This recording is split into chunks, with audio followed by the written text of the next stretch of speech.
ಕೈಗಾರಿಕೆಯವರೆಗೆ ಹಾಗೂ ಆಧುನಿಕ ತಂತ್ರಜ್ಞಾನದ ಬಳಕೆಯಲ್ಲಿ ನಮ್ಮ ರಾಜ್ಯ ಮುಂಚೂಣಿಯಲ್ಲಿದೆ.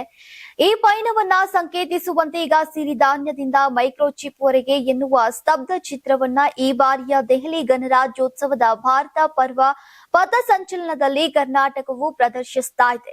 ಈ ಕುರಿತು ರಾಜ್ಯ ಸರ್ಕಾರ ಮಾಹಿತಿಯನ್ನ ಹಂಚಿಕೊಂಡಿದೆ. ಕೃಷಿ, ಕೈಗಾರಿಕೆ ಹಾಗೂ ಆಧುನಿಕ ತಂತ್ರಜ್ಞಾನದ ಬಳಕೆಯಲ್ಲಿ ಮುಂಚೂಣಿಯಲ್ಲಿರುವಂತಹ ರಾಜ್ಯದ ಪಯಣವನ್ನ ಈ ಸ್ತಬ್ಧ ಚಿತ್ರ ಸಂಕೇತಿಸ್ತಾ ಇದೆ.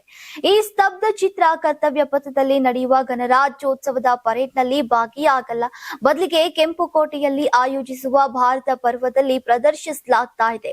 ಸಿರಿಧಾನ್ಯಗಳ ಉತ್ಪಾದನೆ ಮತ್ತು ಪೌಷ್ಟಿಕ ಆಹಾರದ ಬಳಕೆಯನ್ನ ಉತ್ತೇಜಿಸುವಲ್ಲಿ ಕರ್ನಾಟಕವು ದೇಶದ ಪ್ರಮುಖ ರಾಜ್ಯಗಳಲ್ಲಿ ಒಂದಾಗಿದೆ. ಮಾಹಿತಿ ತಂತ್ರಜ್ಞಾನ ಹಾಗೂ ಜೈವಿಕ ತಂತ್ರಜ್ಞಾನ ಕ್ಷೇತ್ರಗಳಲ್ಲಿ ಬೆಂಗಳೂರು ಜಾಗತಿಕವಾಗಿ ಗಮನ ಸೆಳೆದಿದೆ.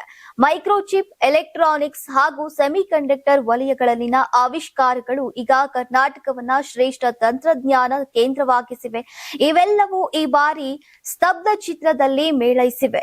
ಇನ್ನು ಸ್ತಬ್ಧ ಚಿತ್ರದ ಮುಂಭಾಗದಲ್ಲಿ ಉದಯಿಸ್ತಾ ಇರುವಂತಹ ಸೂರ್ಯ ನಿರಂತರ ಪ್ರಗತಿ ಮತ್ತು ಚಲನಶೀಲತೆಯ ಸಂಕೇತವಾಗಿ ಹೊಳಿತಾ ಇದೆ. ದೊಡ್ಡ ಮಡಿಕೆಗಳಲ್ಲಿ ಪ್ರದರ್ಶಿಸಲಾದಂತಹ ವಿವಿಧ ಸಿರಿಧಾನ್ಯಗಳು ಕೃಷಿ ಸಮೃದ್ಧಿಯನ್ನ ತೋರಿಸ್ತಾ ಇವೆ. ಬೆಳೆದ ಫಸಲನ್ನ ಎತ್ತಿ ಹಿಡಿದಿರುವಂತಹ ರೈತ, ಆತನ ಪತ್ನಿ ಹಾಗೂ ಉಲ್ಲಾಸದಿಂದ ಕಾಣಿಸ್ತಾ ಇರುವಂತಹ ಮಕ್ಕಳು ಗ್ರಾಮೀಣ ಶಕ್ತಿಯ ಜೀವಂತ ಚಿತ್ರಣವಾಗಿದ್ದಾರೆ.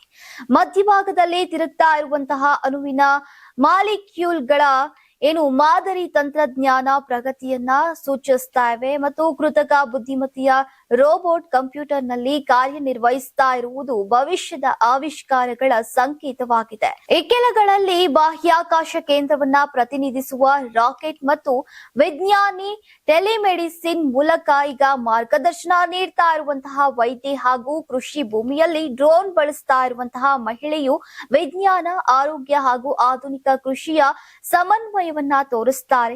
ಕೈಗಾರಿಕಾ ವಲಯವನ್ನ ಪ್ರತಿನಿಧಿಸುವಂತೆ ಯಂತ್ರೋಪಕರಣಗಳೊಂದಿಗೆ ಈಗ ಕಾರ್ಯನಿರ್ವಹಿಸ್ತಾ ಇರುವಂತಹ ಕಾರ್ಮಿಕರು ಉತ್ಪಾದನಾ ಶಕ್ತಿಗೆ ಸಾಕ್ಷಿಯಾಗಿದ್ದಾರೆ. ನೀವು ಸಣ್ಣ ಆಗ್ಬೇಕಲ್ವಾ? ಅದು ಒಂದು ಉತ್ತಮ ಆಹಾರದಿಂದ ಸಣ್ಣ ಆಗ್ಬೇಕಲ್ವಾ? ಪ್ರತಿದಿನ ನಮ್ಮ ಜೀನಿ ಸ್ಲಿಮ್ ನ ಯೂಸ್ ಮಾಡಿ ಯಾವುದೇ ಸೈಡ್ ಎಫೆಕ್ಟ್ ಇಲ್ದಂಗೆ ನೀವು ಸಣ್ಣ ಆಗ್ತೀರಾ.